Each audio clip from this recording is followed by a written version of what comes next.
Peace. This is Shyan Selah, thanking you all for watching and listening to my new podcast. The door is now open to my brave new world. So sit back and relax and let me share with you a little bit of this thing I call life. Yeah, baby. Let's go. It's so fun. Yeah, I'm a rebel, I'm a man on a level that nobody has ever seen. For my people in the ghetto, music has a new Muhammad Ali.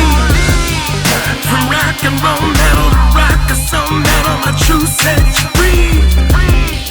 And I will never settle when God smacked the devil, the demons I'll flee like yeah. More money, more power, more love, and a lot more soul. Yeah, more passion, more time, more life, and a lot more soul.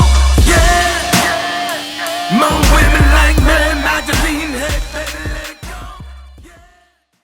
What's up, ladies and gentlemen? It's your guy. I'm back in the mix. Shyan Selah, yours truly, coming live from the Brave New World compound. Look, y'all know the drill when it comes to everything that I got going on centered around this podcast. This is not a regular podcast, taking nothing away from whoever's doing whatever amazing work that they're doing or substandard work that they're doing. Whatever your fix is in entertainment, I understand it. I got no judgment against it. But when it comes to me and mine, it's going to always have an authentic thread. It's going to have something that deals with the soul, something that uplifts the culture, deals with the culture, breaks things down, moves things forward. That's just the way it happens. This is the way I roll. It's the way I want to be able to create my outreach and have impact on the community. Nothing short of the least bit of this. Everybody that's been involved, that's been supporting, that's been interested, and that showed love over the years, I want to give you a big acknowledgement and a major thank you.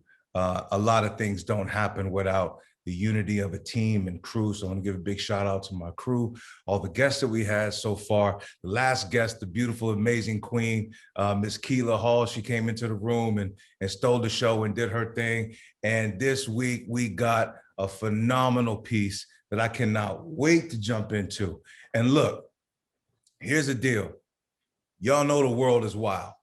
It's been wild for a long time, particularly when it comes to America, if you want to deal in its truth. And you know, I got a little bit of an issue between the realm of honesty and truth, because you know, a lot of honesty bleeds without fact, and it's a lot of perspective driven, and it's opinion, and that's fine. But when you get into truth, you're dealing with context.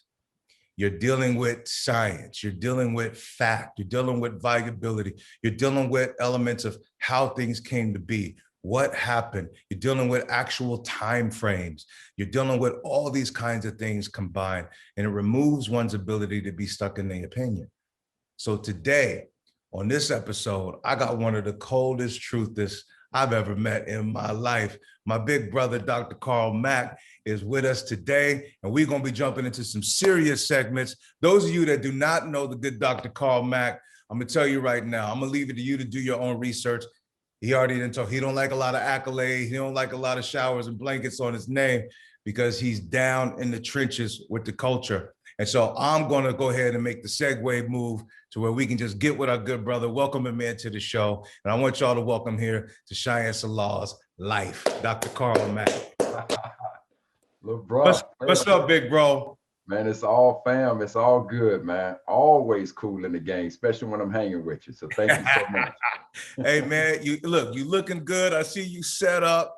You know, I know you're over there on the East Coast and you move and shake a lot, man. Give the world a little bit of just general what you got going on in your life right now, man. How you feeling? No, man, I'm cool. I am so cool in the game, man. But I missed the Pacific Northwest. When I was there, I served as president of the NAACP, and I left that position in 2005 to become the executive director for the National Society of Black Engineers, and I stayed in that role till about 2013, and then I retired November of 2013, and I just been a daddy to my boys, man. That's what I've been doing, and here the last year with COVID and all, and the death of the murder of George Floyd, not just the death of him, but the murder of George Floyd. You know, I heard so much misinformation going out, in particular around Juneteenth, and I know that's what we're gonna get into today.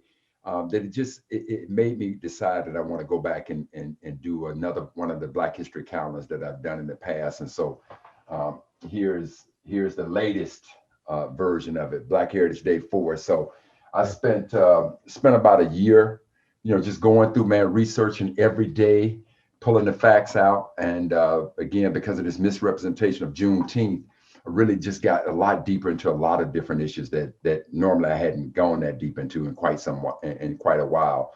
And so that's what I'm doing, man. Just researching our history, being a daddy to my boys, and looking forward this year to getting back out on the golf course, man, and just playing a little golf. Dr. Mack, one of the things, man, that I love to pause on for my audience is life. This show was centered around, yes, of course, we got passions, we got purposes, we got projects, we got endeavors.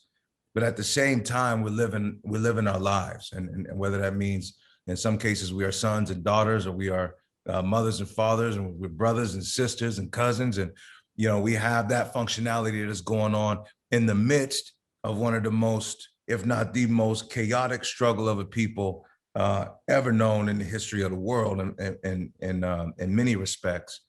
The fact that someone like you, who has a life of your own, who obviously has things you care about, things you're passionate about, family and otherwise, what do you think is what is the motivation and the trigger for you to continue to engage in the upliftment of the people? And man, historically speaking, the sister who best epitomizes the answer, I think, to all of us would be, Sister Tubman. And I know folks hear a lot about her, but the one aspect of her life, man, that reigns supreme and is timeless. That's the thing about a classic. A classic transcends time. And the aspect of her life that so resonates with me is when that sister escaped, from enslavement and gained her freedom. Many people ask, Harriet, why would you go back and risk your life? And paraphrasing, the sister said, look, I can't enjoy freedom when my people ain't free.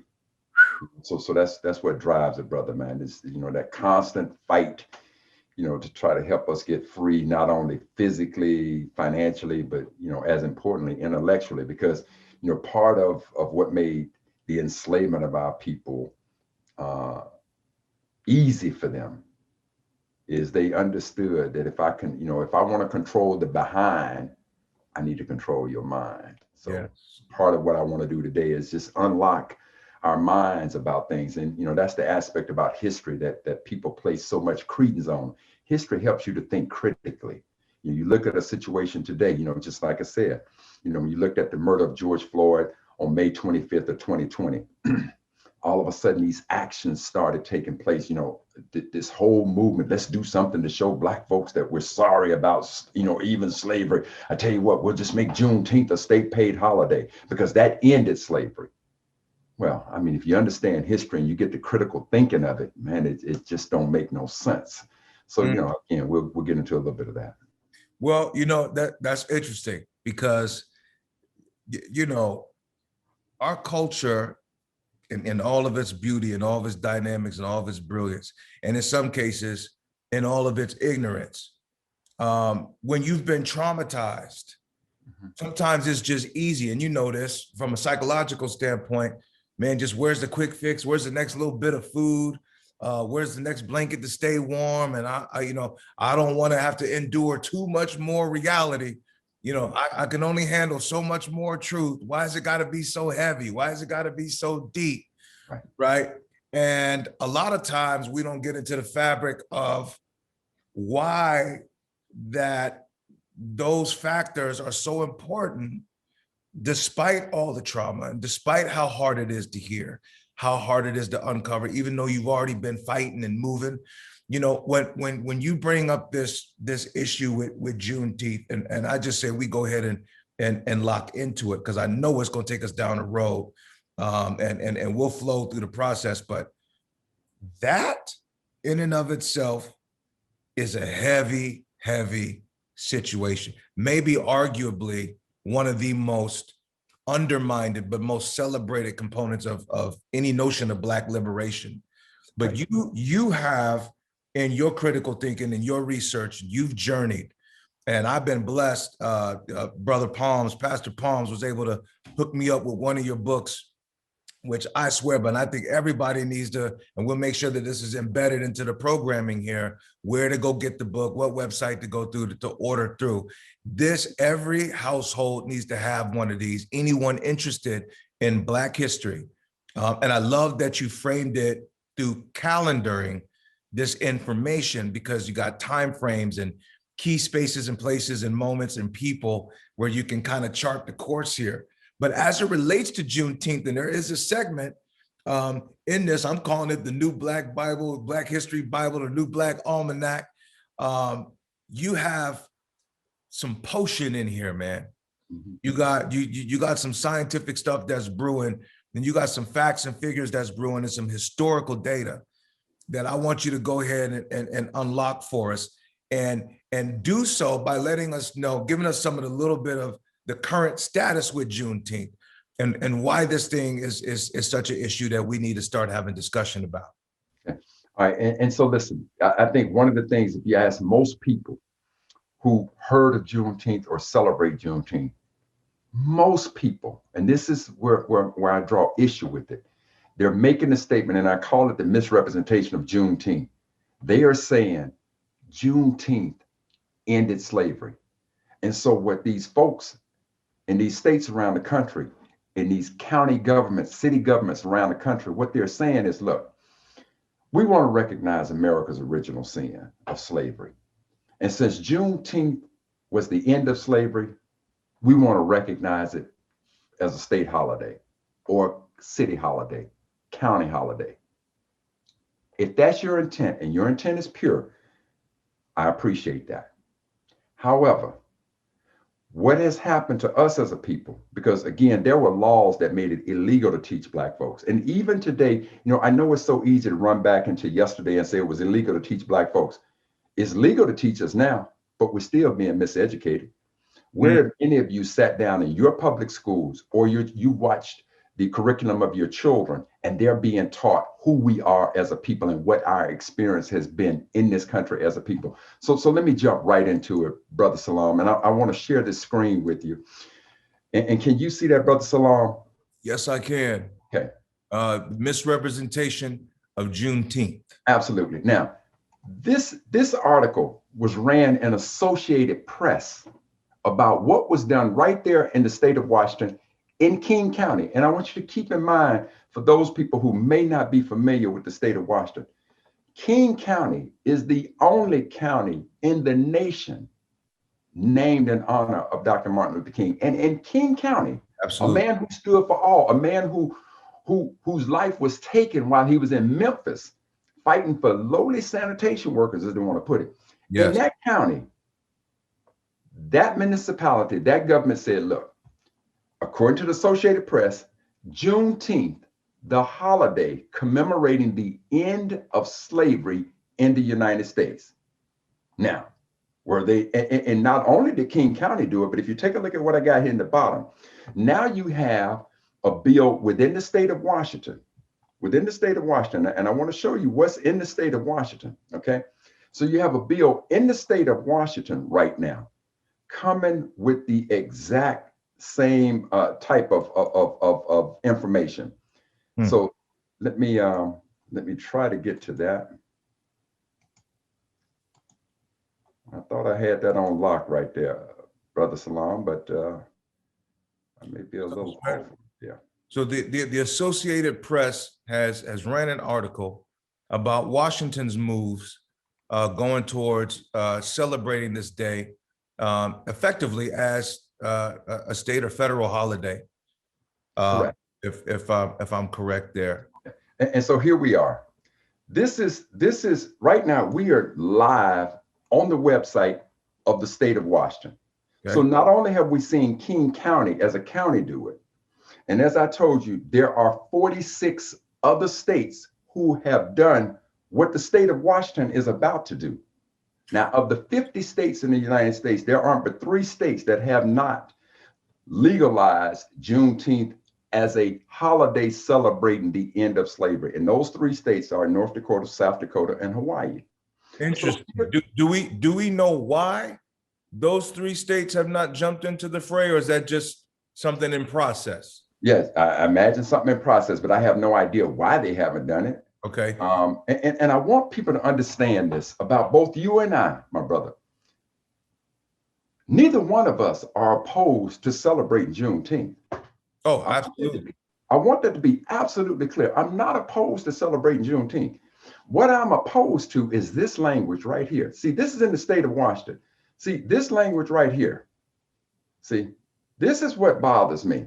The legislature intends to designate Juneteenth as a state legal holiday to celebrate the end of chattel slavery.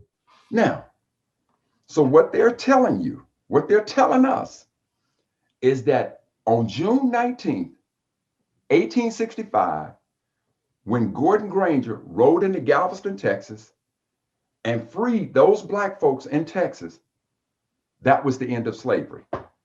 But not only is the state of Washington doing it, brother, we are now on the website of the Congress of the United States. This is the Senate website. Can you read to me what that says, Brother Shalom? Yes, it says a joint resolution commemorating Juneteenth Independence Day, June 19th, 1865, the day on which slavery finally came to an end in the United States. Okay, now there is no ambiguity there, family. Not at all. That's a definite statement. The sponsor was a senator from the state of Mississippi, from my state, Trent Lott, who ain't never had no track record of good race relations. Now, Senator Lott says a United States senator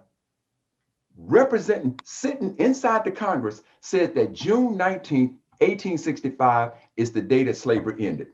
Now, that's what he said in the Senate. You go over to the House side. What does it say there, my brother? Celebrating the end of slavery in the United States. In the United States. And see, there was another Republican in the House who pushed this legislation. His name was J.C. Watts. Watts, Most of you may remember J.C. Watts. Yeah, he played quarterback, right? For the state, for Oklahoma.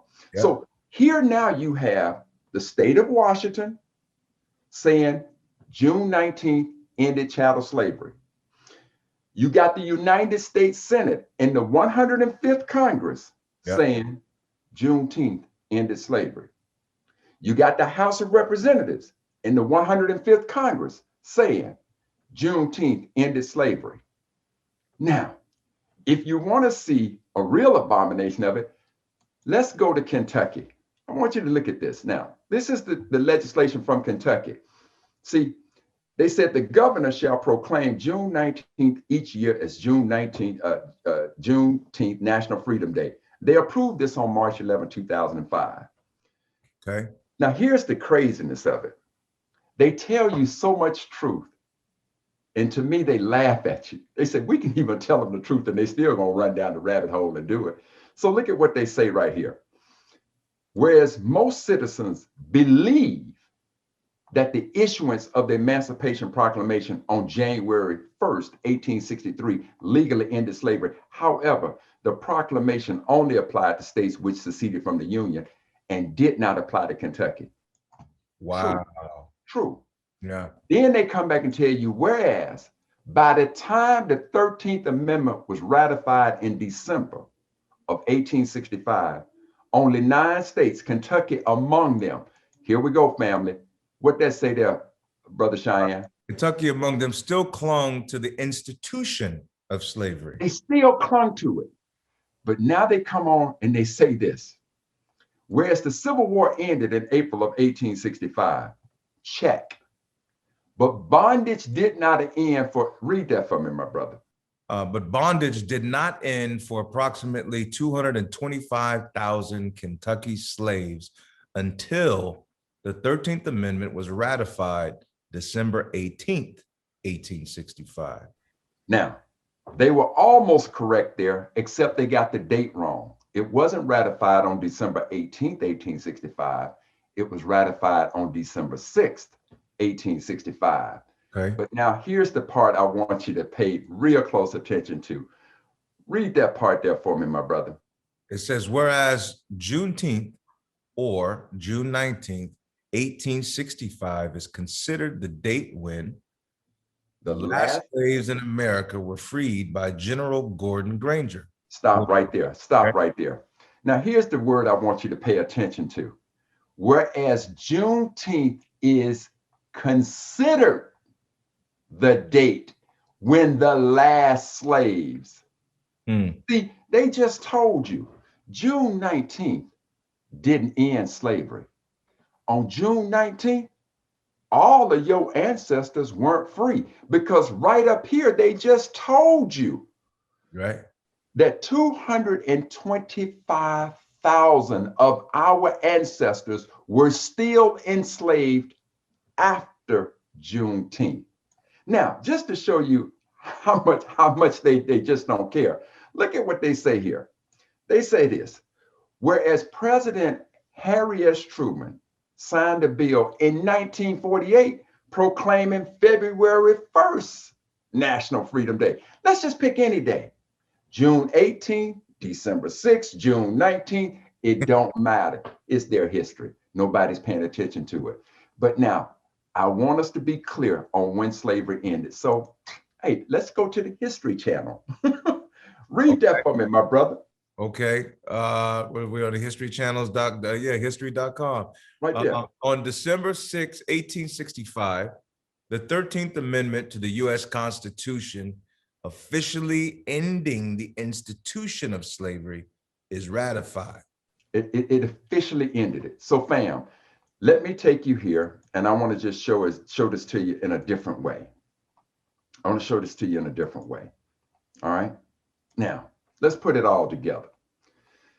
So we have come here, and now we've looked at what King County has said. We just watched what 46 other states are doing. Now, because I'm in Maryland, I watched what your boy in the entertainment world, Pharrell, I think Pharrell's from Virginia. So Pharrell, I'm watching a press conference where Pharrell is up there talking to Governor Ralph Northam about making Juneteenth a state paid holiday. And he was very convincing. But why was he so convincing then?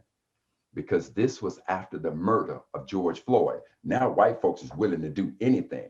And you got so many black folks who have been miseducated. They have not sat down and done the scholarship about our experience. So there's a big part of me that absolutely understands.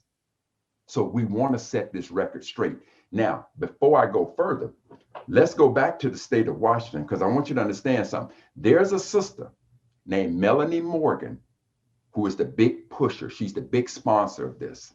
Okay. I tried to reach out to Sister Morgan, but because I'm in the state of Maryland, I can't even send them an email. So I had folks in the state of Washington to try to reach out to the sister. Oh, I know they done heard the rumblings of it. I'm gonna show you why I know they done heard the rumblings of it and still hadn't done anything. I reached out to a young brother, Jesse Johnson. I'll come back to him in a minute. So let's finish with Virginia. So now Pharrell is up there pushing on the governor. Governor, you need to make Juneteenth a paid holiday. And what did the governor say? He says that in red. What did that say, Brother Shyan, in red? It says it mattered then because it marked the end of slavery in this country. Okay, fam. We just went to the History Channel. The History Channel says slavery ended when? December 6th, 1865. Stay with me, okay? Stay with me. Now, here's a page from the calendar that Brother Shyan was talking about. This is on the 13th Amendment. Now, I need you to understand something. I know many of you may have slept through civics class. I paid attention in civics class, so I want you to get this. See, when Abraham Lincoln issued the Emancipation Proclamation, that was an executive order. Yes. Yes. There's a difference between an executive order and the law of the land. Right. Now, in order for it to become law of the land, it has to become an amendment. And for an amendment to become law, you need two things, people. You need 2/3 of the Congress to approve it. That means you need 2/3 of the Senate, need 2/3 of the House, 2/3 of Congress. So on January 31st, 1865, 2/3 of the Congress had approved the proposal to end slavery in this country. Okay. Now, That's January 31st, 1865. The Civil War is still fighting. We're still fighting. On April 9th, 1865, slavery ended. So let me take you to this page because this will show you better. Okay. January 31st, 1865, Congress approved it. On April 9th, 1865, the Civil War ended. So now this is what people are saying. So after the Civil War ended, slavery should have been over because the Civil War was fought over slavery. Do not get that twisted any kind of way. Correct. It ain't my opinion. It could be your opinion, but it's history's fact that's why it was fought. So now that the Civil War is over on April 9th, 1865, this general by the name of Gordon Granger is assigned the District of Texas. Okay. He goes over in Texas and he finds that these Black folks are still enslaved. So he issues on June 19th, 1865, General Order Number 3. And he says, now keep in mind, there was something that happened here on April 14th, 1865. The President of the United States, Abraham Lincoln, well, he was sitting in the theater and John Wilkes Booth walked up behind him and shot him in the back of the head. And on April 14th, 1865, he's now dead. Yeah. So after he's assassinated, now we come down to June 19th. And Granger says, in accordance to the Emancipation Proclamation issued by the president on January 1st, 1863, right, slavery is over. Okay? Now, on December 6th, we just saw that on December 6th, 1865, they finally ratified the 13th Amendment because on January 31st, 1865, once 2/3 of the Congress approved it, they sent it out there to the states. Right. There were 36 states in the Union at the time. 3/4 of 36 is 27, which means you needed 27 states to ratify it. But see, family, here's the issue. See, when the state of Washington, when King County government, when Virginia, when the US Senate, when the Congress all stated that Juneteenth, June 19th, 1865, when they say that that ended slavery, here is the fact. Remember what we read in the Kentucky piece? It said that we didn't finish with slavery until December 18th. They were wrong about the December 18th, but they were correct about the 13th Amendment. But they said we didn't release our slaves. So that means that between June 19th, 1865 and December 6th, 1865, there were 225,000 of our ancestors still enslaved. Now, in case you want to know what that looks like, family, here is a picture from the iconic 1963 March on Washington. When you read about that event, it tells you that there was somewhere between 200 and 300,000 people who attended that event. Yeah. That's what 225,000 people look like, family. They're still enslaved, and we are allowing everybody around us to tell us that June 19th ended slavery. Since y'all think it's so sexy because it's June and 19th and Juneteenth, since it sounds so sexy to you and you like it so much, okay, go ahead. Now, but it's not the truth. It ain't the truth. But fam, not only is it not the truth, I hear the souls of these 225,000 Black folks, our ancestors, in the state of Delaware and in the state of Kentucky, still calling on us, saying, what about us? Now, if you're wondering why I'm saying Delaware and Kentucky, I want you to understand this. This is a map of what the United States looked like when the Civil War started, with one exception. You see this little red here called WV, that's West Virginia. Yep. Now, when the Civil War started on April 9th, 1861, April 12th, 1861, when they fired on Fort Sumter in South Carolina, when that war started, West Virginia wasn't a state. But by this time, Virginia had seceded from the Union. But the people in West Virginia said, look, we love slavery. We don't want it messed with. But look, man, we ain't about to secede from the Union. So we gonna apply for statehood. So those 43 counties or so in West Virginia applied for statehood. So after the Civil War had started, they became a state. So what you have to remember about the Emancipation Proclamation is three things. Number one, when Lincoln issued that, he said all of these states in gray, with the exception of Tennessee, all those who are enslaved in those states, you're free. Right. Okay. Right. He said, but now, the second thing, in those states that did not rebel against the Union, keep that party going. Slavery is still in effect. That meant Missouri, Kentucky, Maryland, and Delaware. And when West Virginia became a state, West Virginia, the same thing applied to them. You have slavery, slavery is still legal. So what happened as the Civil War was being fought? These are the dates. I want you to pay attention to them. The Civil War does not end until 1865. But in 1864, on November 1st, Maryland said, let's get rid of the institution of slavery. On January 11th, Missouri said, let's get rid of the institution of slavery. On February 3rd, 1865, West Virginia said, let's get rid of the institution of slavery.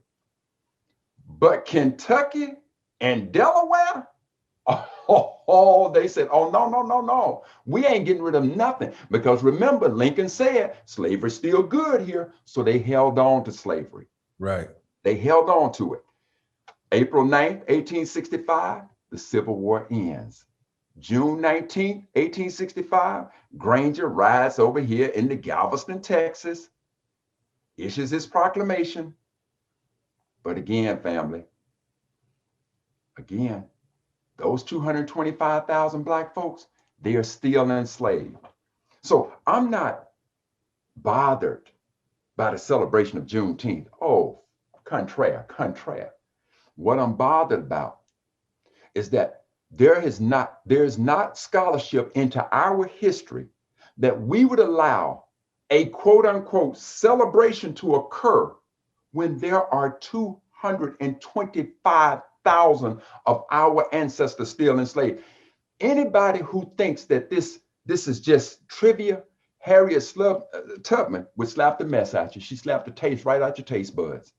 Because remember what that sister said, I ain't free until all of my people are free. So if America, in its true intent, want to recognize her original sin and now have a day to celebrate the end of slavery, it ain't over until 225,000 of them souls are recognized as that they were free.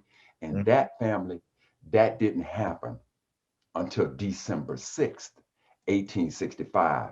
Now, to just show you how much America just trivializes our history. She don't teach it in school, and she didn't want us to learn. So we have never put the scholarship behind what's happening today. This is why what happened yesterday matters today. Here's a picture of me, Brother Shyan, and I am at the site. I was invited down by two generals. These two generals, General Freakley and General Bray. Now, they didn't put the plaque up there, but they said, Brother Mack, we know that you love history, and we want to invite you down. We want to show you the placard that stands where the first Blacks came to America. Now, where this yellow bar, this last line, can you see that, Brother Shalom? Yes. Brother Cheyenne, read what that says. The U.S. what?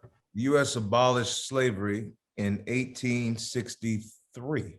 1863. Is that true or not? No. No. The U.S. abolished slavery on December 6, 1865.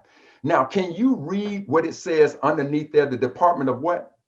Department of Historic Resources. Absolutely. Now, think about that, fam. The Department of Historic Resources. That means that you got a whole department that does nothing but focus on the history of America. And in that department, They got it wrong. they got it wrong. No, not a simple mistake. This is an abomination. So when I'm sitting there and they showing me the plaque, I want you to take a look at my face. Man, what's wrong with this? This ain't right. Man, what's wrong with y'all? Man, this is Jerry Lewis, fam. Hey, big bro, look, that is. I see you. I feel you, family. I feel. I said, man, I know y'all want to impress me and bring me here and let me feel this moment of where our ancestors first stepped foot on what became British, what was British America. Man, but if you gonna do it, you got to do this thing right, because this is wrong. Yeah. As soon as I left Virginia and I got back to Maryland, I called up the Department of Historic Resources. Okay. And I said, you got it wrong. They said, Mr. Mack, what do you mean we got it wrong? I said, on your plaque, you said the U.S. abolished slavery in 1863, and that ain't true. Here's the new plaque they put up, brother. You see that yellow bar? What does it say? It says the United States abolished slavery in 1865. See, they got it right, fam. They got it right because there was a socially conscious brother who said, no, fam, we can't let this ride. We got to get this right. We got to get this right. So that's what I'm saying with all of this, is that we have these situations where they have misrepresented Juneteenth. Look, you want to celebrate Juneteenth? Fine. But even when you being taught, well, Carl, Juneteenth is the oldest Emancipation Day for Black folks. Negative on that too, Ghost Rider. So negative on that too. Come on with it. Come on with it, man. Okay, so look, read that right there in blue for me there, brother Shyan. That's on April 16th, 1862, President Lincoln signed an act abolishing slavery in the District of Columbia. And where? In the District of Columbia. And that's the nation's capital. That's 10 miles down the road from where I'm hanging out. Go ahead, read the rest of that. An important step in the long road toward full emancipation and enfranchisement for African Americans. Okay, so fam, when you want to say now, April 16th, 1862, June 19th, 1863. So which of them days you think is the oldest? I'm just asking. Yeah, April 16th, 1863. We're not talking about in the hills of West Virginia, fam. We're talking about in the nation's capital. That's right. Okay, right. So it ain't even the oldest. It's the most popular. And why is it popular? I told you.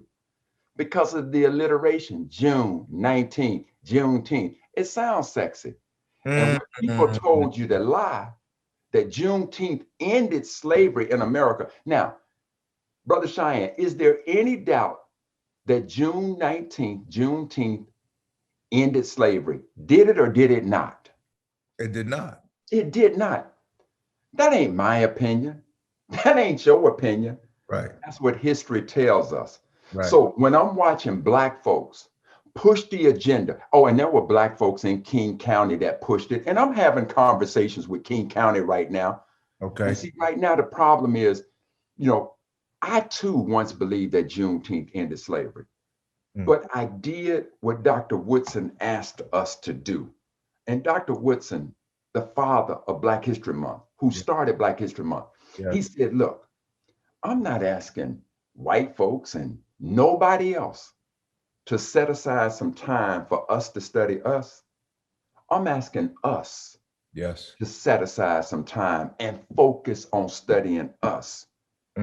This is why he wanted us to do that, so that we know our experience and we don't allow somebody else to tell us or define for us what happened to us, because America is very much embarrassed and she should be ashamed about what happened to us. And so now the shame falls, because I asked the question when I showed you the timeline: do Black lives matter or all lives matter? Today, folks would be quick to say Black Lives Matter. Absolutely. And we know the argument for that. Right. So if today you think that you and I are on the opposite sides of this, no, fam, we ain't. Right. Because see, I believe Black Lives Matter. Absolutely. I might believe it more than you if you believe that Juneteenth ended slavery, because there's 225,000 Black lives out there that says, we matter too, fam. Right. Where's that? So now you got Black folks who have pushed the Juneteenth agenda and they built their reputations on it. So I want you to imagine, Shyan, I want you to imagine that you've been in there beating up on these white folks at your place of employment to celebrate and recognize Juneteenth. And now you got to go back and say, oops, my bad.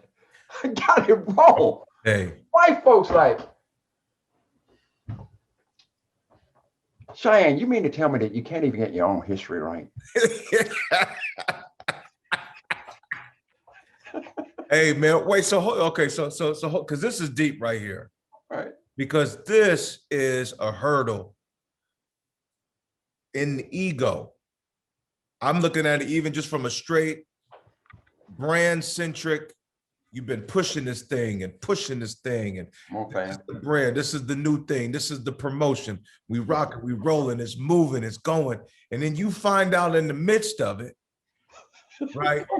You find out in the midst of it, man, well, damn, man, I've been pushing the wrong thing. I got an ingredient off, or something in this is not absolutely true. Then how does one reconcile? You know, now look, we about this truth advocation. If it's me, I'm like, hey, y'all, I messed up. I missed the shot. I fumbled the ball. Forgive me, man. Let's gather this thing back up. Let's figure it out. Let's correct it. But when someone's been out there pushing and plugging and negotiating and debating and paneling and all the stuff that comes with trying to move that thing there and taking nothing away from the inherent symbolism of Juneteenth, Come on. regardless, right? And nothing away from the celebration and the day off and the barbecues and all the other little ancillary material stuff that's going to be born from it. But the fact of the matter is, and look, I'm born in Madisonville, Kentucky. I got tons of family out there. I can't help but think to myself, that was probably some of my own. Yes, yes. You see what I'm saying? Yes. And I reside in King County. I did my K through 12. I'm raised here. My grandma migrated from DC all the way out here. So all the areas you pinpointing, they resonating with me on some very deep levels. Pops was born in Gary, West Virginia. You know what I mean? Like that whole spread of what we dealing with directly involves towns, neighborhoods, cities, and states that I have existences in, deep, deep, deep roots. What is it that would be operating in someone who's been forging this, where they can't reconcile and correct course to embrace this? It's a fact. Yeah. Okay. You're not making this up because you ain't got nothing to do on a Saturday afternoon. This is stuff that's historically logged. It's logistical history at this point. So what is the issue? Why can't this conversation move to its correct position? Humility and the lack thereof. See, this is the way that, and Pharrell, I'm talking to you now, Pharrell. I want to thank you, brother. I want to thank you for what you did in approaching the governor, because I know the spirit in which you did it. Sister Morgan, I want to thank you because I know the spirit in which you did it. Right. To all the Black employees of King County, I want to thank you all because I know the spirit in which you did it. Absolutely. And let me tell you what, Pharrell, let me tell you what you were able to do. You were able to convince the governor of Virginia that we needed to pay homage to the end of slavery. Yeah. Sister Morgan, let me tell you what you were able to do. You have been able to rally your colleagues in the state of Washington to recognize a celebration to end slavery. Everybody who's been out there, who's had anything to do with getting America to recognize the end of slavery, Brother Shyan and I, we thank y'all. All day. But all we're saying to you is, take your pen and scratch out June 19th and make it December 6th, 1865. Leave everything else the same, because the groundwork that you put in, we applaud you for that. Yeah, yeah. Now, if by chance, what Brother Shyan just said, that your ego gets in the way, now fam, now we ain't seeing eye to eye on that. That's where the problem becomes. Right. So what you have to do is search your soul, because see, fam, I understand why you got it wrong. You got it wrong because America has set the trap for us to get it wrong. Right. America once made it illegal for us to even learn to read and write. Come on. America made it illegal for us to get any form of education. And when you went to school, when I went to school, my children now are in school. Right. They still ain't teaching our experience. That's how you got it wrong. Right. I'm not mad at you for that, fam. I'm not. Right. But I would be a little disturbed.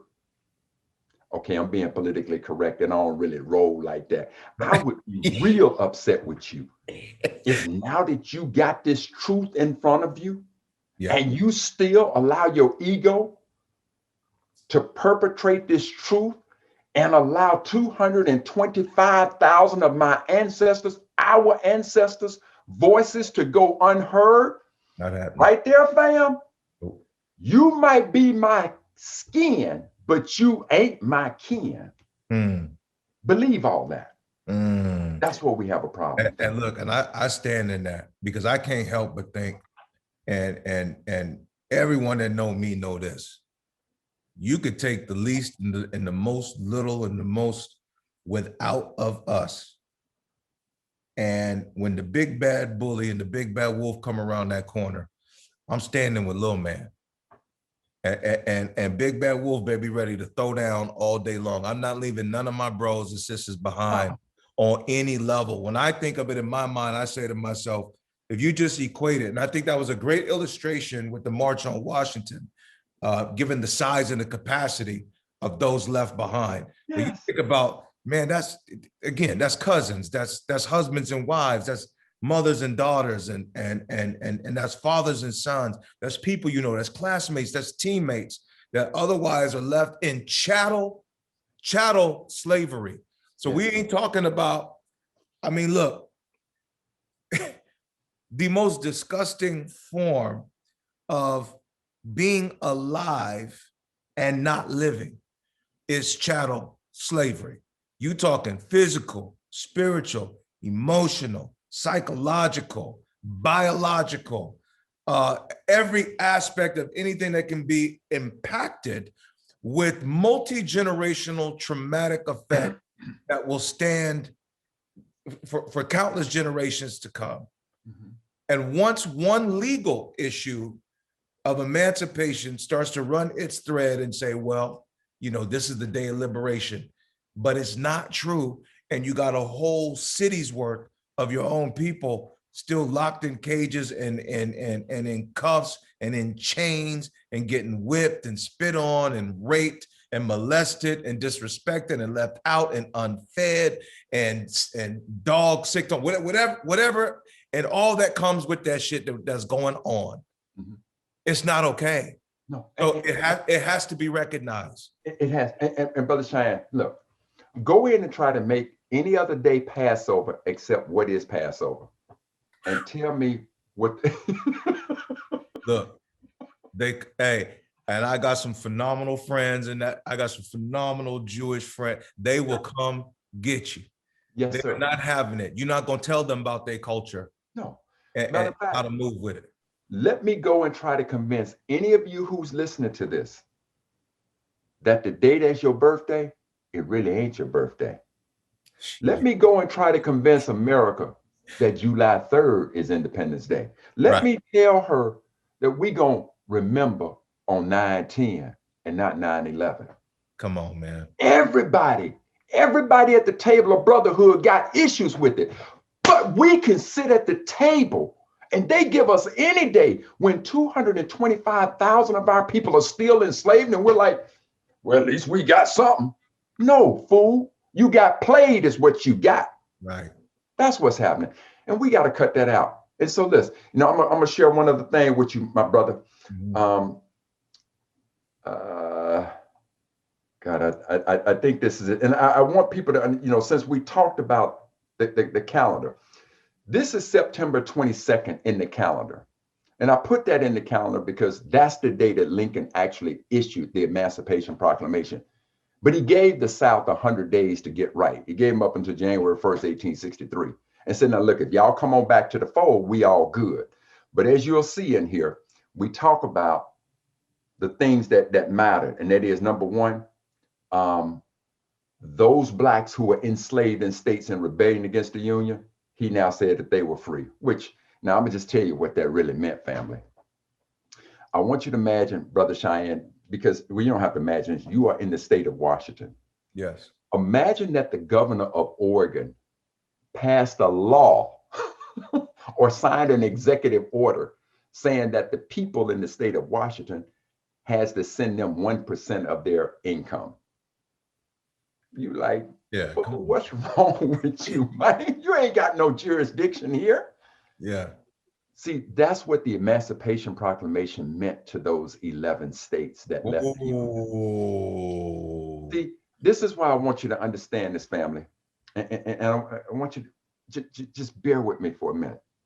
See, when those 11 states left, I don't want you to think that they were just out there like renegade. No. They set up a constitution. They put together representatives for each state. Mm-hmm. They got themselves a president by the name of Jefferson Davis. Yeah. They even got themselves a vice president. You know who his name was and where he was from? No. His name was Alexander Stephens. He was from Georgia. So see, these 11 states, they became a nation. So that's just like the leadership of Canada, Trudeau, trying to pass a law that affects the United States. We like, man, you ain't got no jurisdiction here. Man, gone with that nonsense. Right.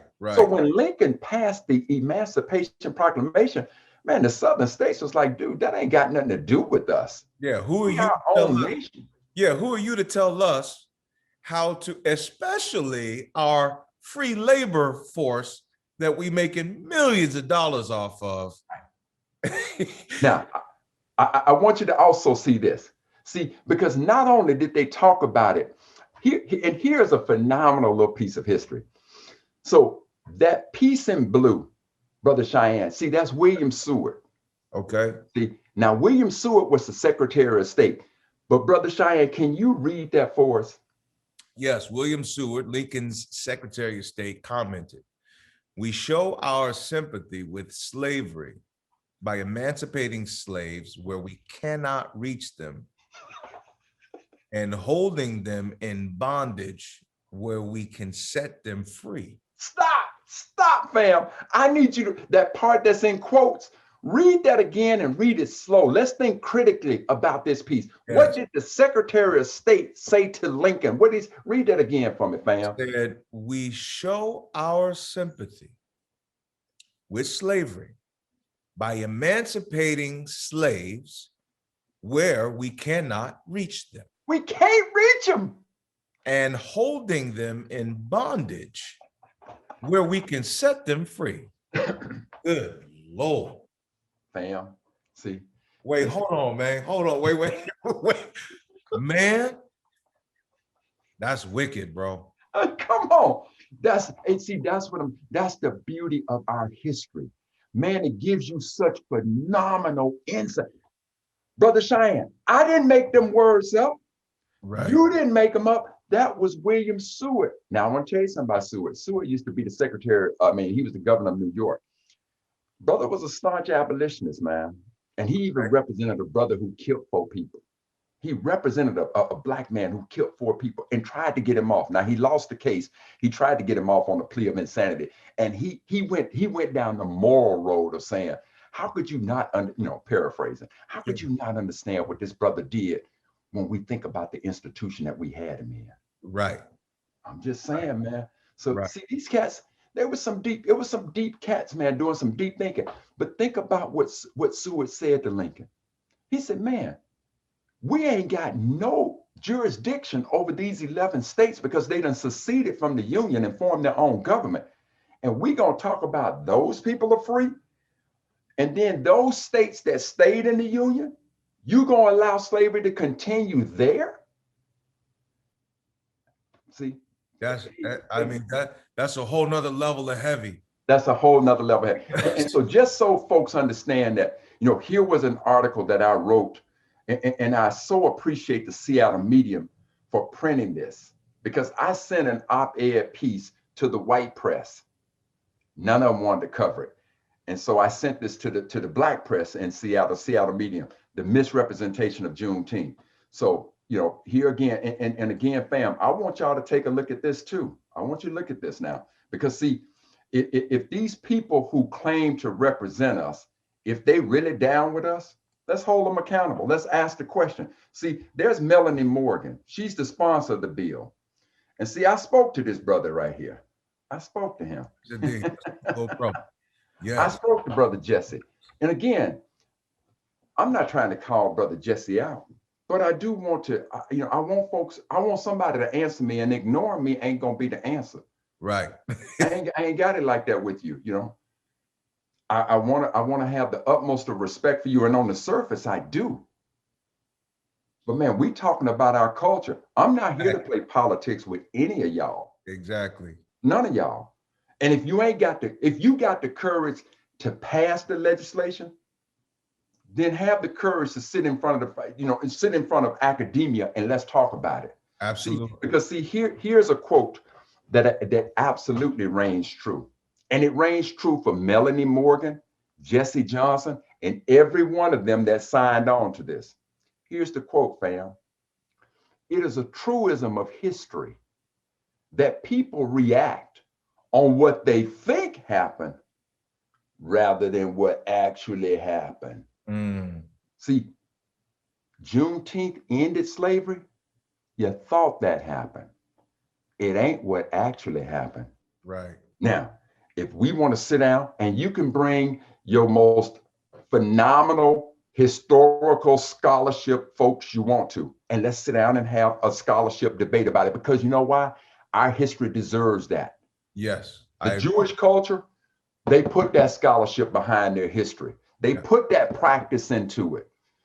Every other nation does it. Even in the state of Washington, I remember when I was in the state of Washington, and the Native American families wanted to go out there and do traditional whale hunting in canoes. And here come white folks, here come the folks in the state of Washington telling them what they cannot do, a practice that they've been doing for 1,000 years, but now all of a sudden, we want to come in and tell them what they can and cannot do. Right. Let's put scholarship into it. I'm gonna say it again. Brother Shyan and I, neither one of us got no issue with Juneteenth. But I think we two brothers who both have a problem with saying that Juneteenth ended slavery when there was 225,000. And I'm gonna say this to all of you all. When I first brought this issue to Brother Shyan, he had no clue. He was on the Juneteenth bandwagon. Sure did. I used to be on that bandwagon. Yeah. But this is what I say about true brotherhood and true leadership. If you're given information and that information sends you down a course, and then somebody brings you brand new information to tell you that the course you on is wrong, and you continue down that course, you a fool.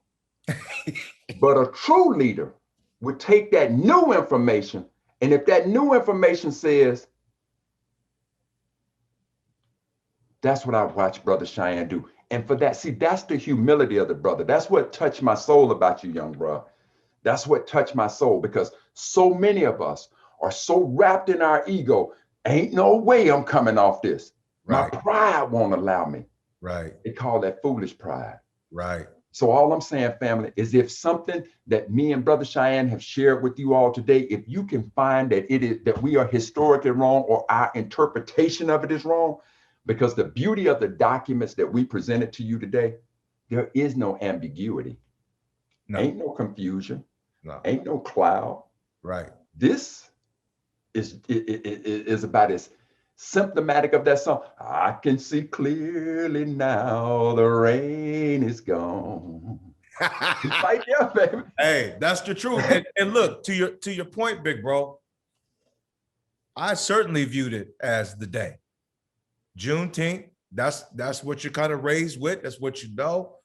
And I kind of liken it to in family, for instance. I can remember, coming up, and my paternal grandparents had been separated, and my grandfather, who was both of them were major civil rights leaders, but my grandfather had gone back down south. He was building CME churches all over the South and West Coast. And I decided my freshman year of college, that first summer, man, I want to go get with my grandfather. I knew my grandma, I knew my step grandfather, I knew the family, I knew the general perspective. But every time he came to town to see us, the energy would shift. There was something majestic about this man when he would come to town that was kingly and just different from the flow when he wasn't around. Something got in order just with his presence and him showing up. So I took note of it as a little boy, and I was like, man, when I get that moment and I can just go travel and check in with him, I'm gonna go take the time to see what's up. So I go down to Houston, which is where he was at the time, and I spent about a month with him, and I got his truth. And so many lanes and holes and scenarios and circumstances and conditions all of a sudden made sense to me. Oh, that's how the family started traveling. Oh, that's what you did with Dr. King. Oh, this is when you met with, okay. The truth ended up giving me so much substance out of that. And granted, that's taken nothing away from my family, my loved ones. They did the best they could. They gave us all the, integral truth they had to offer, or maybe they didn't. I don't know, but that's on them whether they did or didn't. I'm just saying I can acknowledge and appreciate whatever it was they did contribute. It was enough for me to get my ass down there to see my grandfather, to learn about who are we, where do we come from. He feel the Creole, the French tie, the Black, the culture, all this stuff started to just paint a picture for me where I said, okay, I much more contextually know who the hell I am. Now I can move with a more defined step. And so for me, from that point on, that's what set a precedence for me to course correct. And that course correction was okay. It does not mean you're abandoning people and you're abandoning efforts. It just simply means, hey man, if we trying to get here, but we over here, man, go and turn the wheel. It's okay. But Shy, you know what I hear you saying? Granddaddy gave you history. Yes. And once he gave you the history, man, the veil was lifted. You can see things clearer now. Yes. Now things begin to make sense. Yes. Now you understand how the gears mesh. Yep. And that's all we're saying, family. That's all we're saying to you. Yep. Is that right now, this ain't about, they found some little obscure fact in Juneteenth. Oh, no, fam. Because I promise you this. Let's say that those ancestors in Galveston, they were the last ones. Okay. But they didn't ratify and get rid of slavery until December 6th. Man, I wouldn't care nothing about December 6th. The symbolism of Juneteenth, perfect. That's fine. Yeah. Got no problem. Yep. The problem is that when Juneteenth occurred, two things. Slavery was still legal in America. Yeah.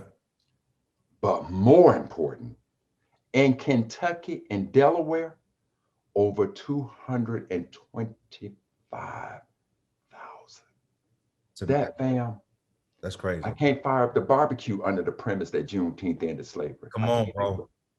Come on. I can't do it. I can't do it. And look, you can I simplify it this way. If I got one brother, how many? Who's one, just one, locked down somewhere under conditions beyond his free will, my people know me, man. It's incumbent. Hey, man, I'm about it. Like, hey, look, I'm coming to get you, man. I'm coming to get you. We gonna be all right. And here's the other thing, family. For any of you who've ever served in the military, there's a word. It's called ethos. Ethos means this is at our core belief. Yes. And you know what that ethos says? It doesn't say we never. It says we never leave a man on the battlefield. Never, ever, not never, ever. Right. Never, ever leave a man on the, that's part of the ethos. Yeah. And today, Black Lives Matter, you think that just started? Right. No, our ancestors have been saying that from day one. Right. There ain't nothing that just started today, fam. Always. Do you think that, you know, in your efforts to this point, I want to kind of shine a light on another page relative to this. The article came out. My partner, Candace, and the producer of this show, has long worked with the Seattle Medium as a contributing writer and editor, and has you know, we're very familiar with the Bennett family and their contribution to Black media in the region. So I think it's great that op-ed got placed, because that's important. You know, just with respect to creating history as you're on this journey, because let's be real, I don't know nobody else that is trying to really tackle this factoid that has seemed to be slipped out of the fray of history.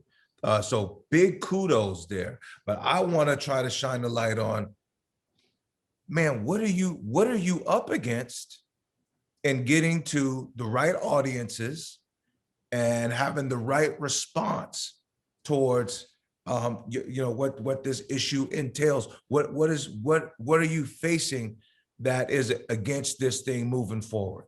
Scared Negroes, embarrassed Negroes, those that lack humility, those who truly want to, you know, because it's popular, you know, they might tell you privately, Black Lives Matter, but they get in front of massa, all lives matter, massa. You know, I'm talking about the ability to swallow your pride. It ain't about you. This ain't even about me.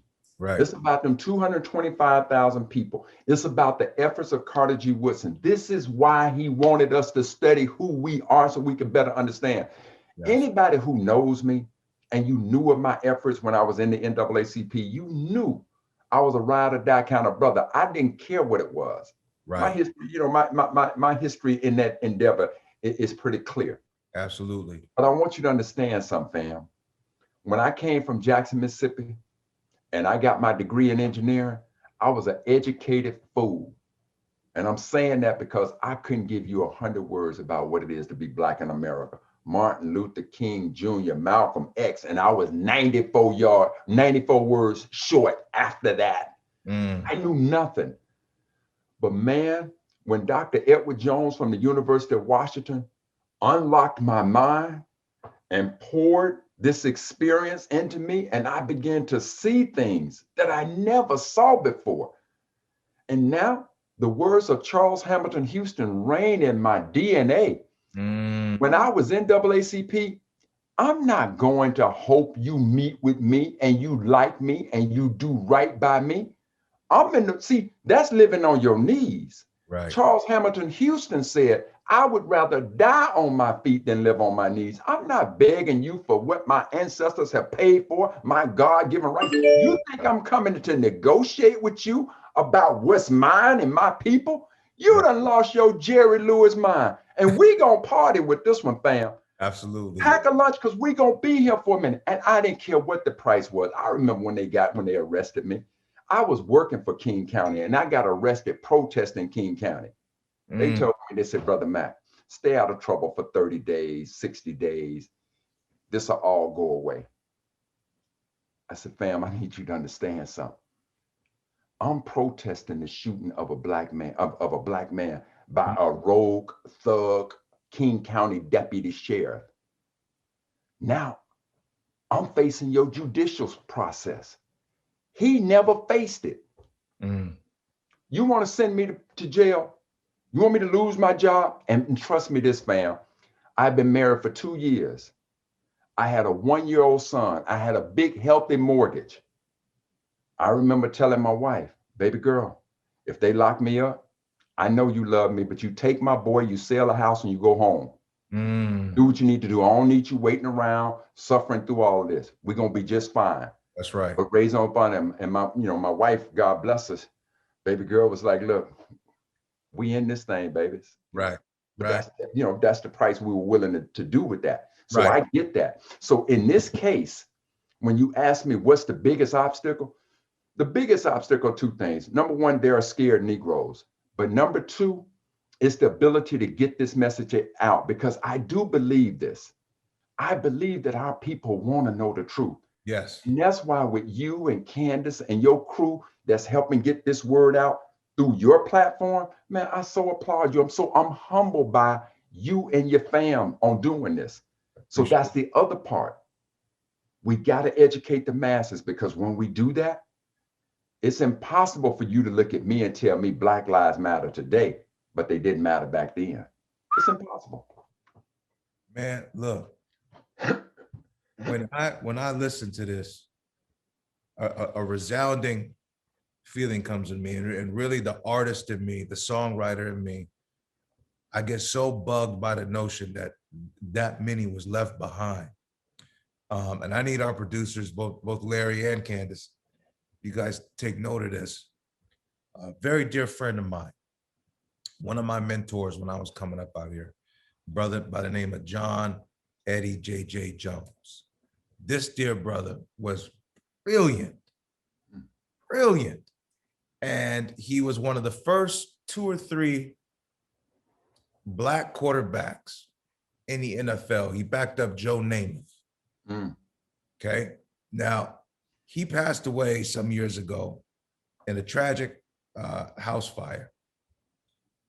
This was a good brother. Very few people knew his cachet in the NFL because he comes from the era where the Black quarterback was so undermined. The mere fact he even got drafted and even played on that team and backed up one of the greatest, most famed historic quarterbacks in the league in Broadway Joe Namath is a whole nother piece to it. And when he passed, there was a couple little blurbs, from the Jets and other places, but very little acknowledgement to one of my mentors. It burned me to my soul. And he's been long forgotten. And so when you think about the travail of the Black quarterback, when I see stuff on ESPN and on NFL, his name never gets brought up. Well, he's one of those guys that's left behind in the diaspora and the issue of avoiding the soul and the input of people that still exist, still deserve to be acknowledged. And I'm finding ways to simplify it to people that got issue with understanding the relevance of what's being brought to the table, that these are people that lived in slavery while we were supposedly emancipated, which means we weren't emancipated. It's just that simple. The forgotten ones of us. I was meaning to bring it down from my closet today. I got a wonderful jacket, one of my cigar brothers that hooked me up with. a few months ago, and it's an old Levi's jacket, and it's patched with all the old Negro League teams. Mm-hmm. And these are teams where brothers with phenomenal statistics had been killing the game for decades and decades and decades. And I believe just this year, even Major League Baseball finally course corrected and said we now have to include the statistical wherewithal and historical contribution of the Negro League baseball players. Mm-hmm. This is Major League Baseball course corrected history and has now included this. Mm-hmm. So people listening, whoever hears this, whoever watches this, if you're perturbed or nerved by the current status of the brand of Juneteenth and whatever may come with it, please understand, you are not going to be able to avoid history. At some point, this is going to be recognized in its truth and for its merit, no matter when, where, or how. But I'm one of the brothers that's like, I'm gonna be on the right side of history with this. You ain't gonna get no shake off from me, bro. Right. And fam, let me say this, man. You know, if folks from your following contact you and it's like, no, man, that brother got it all wrong. Man, look, I love nothing more than to sit down because see, it's not that I want to debate you. I want to learn. And if there's something that I'm missing here, if it's something I'm missing, please educate me. Let me course correct again. Right. I'm all about that knowledge. I'm more than willing to do that. So brother, I'm gonna just say to you, man, if anybody reaches out to you and they're like, look, man, I want to get on there and I want to talk to the brother. As a matter of fact, because you in the state of Washington, Representative Johnson, Representative Morgan, and all the Black members of the state of Washington, all of y'all in King County, I'd love to sit down and have a conversation with you. Me, you, and all the whole world. Let's just sit down and have it. And then you justify it. Because see, I know what's going to happen. You don't understand our history. And I know why you don't understand our history. And I can forgive you for that. But if you don't know it, and you still want to continue down this path of forgetting those lost voices that Brother Shyan and I are talking about. If you want to continue that, yeah, I think we both gonna have a real problem with y'all. And I hope that all the folks that you claim to represent have a real problem with you, because the moment you start disrespecting my history, you don't get no pass because you Black. We will snatch your Black card and you ain't welcome to the family reunion no more. And now you can go in and publicly drink your grape Kool-Aid because the rest of us are partying with the red, okay? Man, I love it. I love it because you know what? On some levels, it's gonna come down to that. Oh, no doubt. It's just part of how these processes go. And the thing I think the thing that really moves me is, look, you've lived an amazing life. It should not be forgotten. I've lived a hell of a life. It should not be forgotten with respect to what it's going to mean for those that come after us and our families and the lineage, whether they care about it on the outside or not, it means something to somebody. Mm-hmm. And so, like I said, I can only assume I am probably to some degree a descendant of one of those that was left captive because I'm born in Madisonville, Kentucky. I'm gonna say this to you, man. If your lineage is coming out of Kentucky, chances are yes. Yes. Ain't no two ways about it. I'm almost absolutely certain some of that blood is running in me. None. So I'm sensitive to it and empathetic to it. Mm-hmm. And I think my plight to anyone that's in that space, regard political, education, community, and I think that would be great. And I hereby offer that out to my whole constituency too. Let's put up some roundtables. Let's get some Zooms going, y'all. I'm inviting you. Want to come to the compound? We can sit it down. We can bring Brother Mack in. We can talk about it. We can have the scholarship debates. We can have the opinions and the whoever has research and has materials and historical factors that maybe we don't have. Whoever, I invite anyone that might have some insider info with respect to this to come to the table. Yeah, but the only thing, fam, I say to it is listen. If you sat through this discussion between the two brothers, understand this. This is what I've always prided myself on. I always bring receipts. Yes, sir. I always bring receipts. Yes, sir. So if you got something, I don't really care about your opinion. Right. I need the receipts. Right. Right. Because if you can show me the receipt that released those 225,000 people on or before June 19th, man, I'm cashing in. I'm done with it. We're done. Yeah. We cool. Yeah. Short of that, man. So that's all I would say is That's just bring heavy. some receipts. So Brother Shy, if you don't mind, I just want to take people through the calendar, and I just want to show them a lot of literally every, so a lot of what we talked about here, I want you to see was in the calendar. So we talked about April 9th, right? Or April 12th, right? So on April 12th of the calendar, there's that Confederate flag, right? And Yeah. so that gets into that whole, when I tell you that the Confederacy formed their own union. So Yeah. see, this is the Vice President, Alexander Stephens, when he delivered his cornerstone speech, and he says the new Constitution, that new Constitution is Constitution of the Confederacy. So you would have saw from our conversation on April 12th, you'll get a piece of that. September 22nd, when we talked about June, hang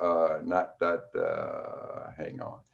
So September 22nd, when we talked about the Emancipation Proclamation, all of that, there's nothing that we discussed that's not in there. Right. Only thing that you're not going to find is that legislation on Kentucky and all of that. Now, Right. we talked about June 19th, right? So what really was June 19th? So you come on down inside the calendar. And the reason you're seeing different pages going is because the way I got it formatted. But on June 19th, there's General Order number 3, June 19th. So, the calendar was a way to just give you a daily dose so that you can understand our history. And again, as you was watching all these people fly by, I'm gonna just show you what's in this thing overall. And this was my mentor, Dr. Edward Jones, who just unlocked so much inside of me. And I ain't got to tell you about Fritz Pollard, the first Black coach in the NFL, right? Right. So inside this calendar, here's the table of contents. This is what you get. This is one page of the table of contents, fam. Mm-hmm. Right? This is page 2 of the table of contents. And you see Declaration of Independence. At the first one, you saw 9/11, except I'm simply talking to you about the terrorist attack from a Black perspective, the number of Black folks that were victims of 9/11. Declaration of Independence, there's a real strong Black tie to that. It's called the omitted passage. That's another lesson for another day. Okay. Okay. Then the third page of the table of contents, right? And yeah, one of my favorite write-ups is when I talk about use of the N-word, how I don't really roll like that. But I put my piece in. And then here's the last page of the table of contents. So it's so much, man. And every day is 366 days, and every one of these is a on this day moment. Cab Calloway, born on this day. Yeah. Heartbreak Day. Now, for those of who may not understand, I'll just give you one little history lesson. Heartbreak Day, most of us celebrate January 1st, New Year's Day. We done partied all New Year's Eve. But in the lives of our ancestors, January 1st was the most dreaded day of the year, because it was on January 1st that the slave owners would take our enslaved ancestors to the auction block. And if me and Cheyenne are brothers, and Candace is our sister, and Larry's our brother, we're all siblings. Now all of us could be separated from each other on the auction block. You sold off the plantation. So our enslaved ancestors considered January 1st the most dreaded day of the year. So they called that day Heartbreak Day. So I got that on this day. So it just so much of our history. And then, from the other side, let me go to the last page of the calendar. This is called Watch Night.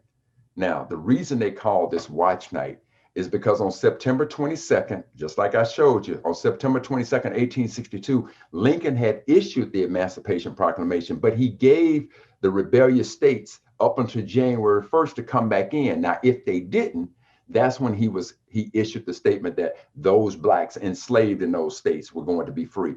So our ancestors stayed up all night watching for freedom. So if you go to church on New Year's Eve and you know that service is called Watch Night, Yeah. This is when it first happened, was on December 31st, 1862. So, man, you know, again, man, it's a lot of our history, and look So forward to sharing it. big bro, this what I want to do, because we got to have a continuance. And I'm thinking as we pick up production with the podcast, we just, man, maybe once a month come in and tackle one of these, because these jewels, and I love the way, again, the book is put together, because it's an easy read, it's dynamic, it's got a news kind of centric vibe to it. The calendar piece is cold. It's got an almanac. I mean, it's really functional. And I think it's one of those things that I think, the household should have it, because the kids can flip through.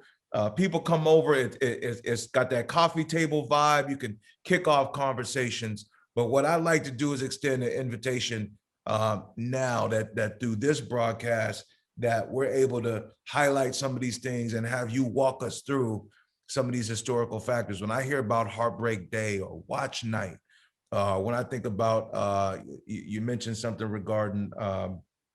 All right, so let me show you this quickly. I'm gonna be real quick with this. I want to show you. I want to show you. I want to show you this on the calendar. Come on. Okay? Inside this calendar, it's a couple of things we could talk about. Like a lot of people have heard of 40 Acres and a Mule, right? Yes. I do a presentation on the history of 40 Acres and a Mule, man, what it was all about, the whole thing, right?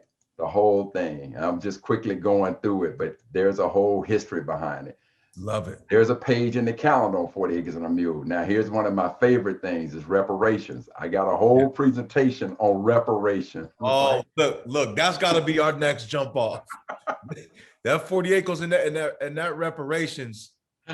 Man, come on, man. We got to dig into these economics behind slavery, man. Yeah.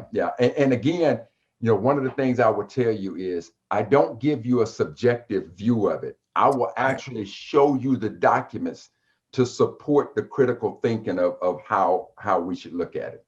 So yeah, man, I'm gonna look forward to it. But first things, and again, man, to you and Candace and Larry, I just want to thank the three of you so much for giving us a platform to talk about our history. And for those of you who are led the way behind Juneteenth, again, we recognize why you did it, and you should be applauded, because you're trying to bring an acknowledgement to the end of America's original sin. And for that, we're grateful.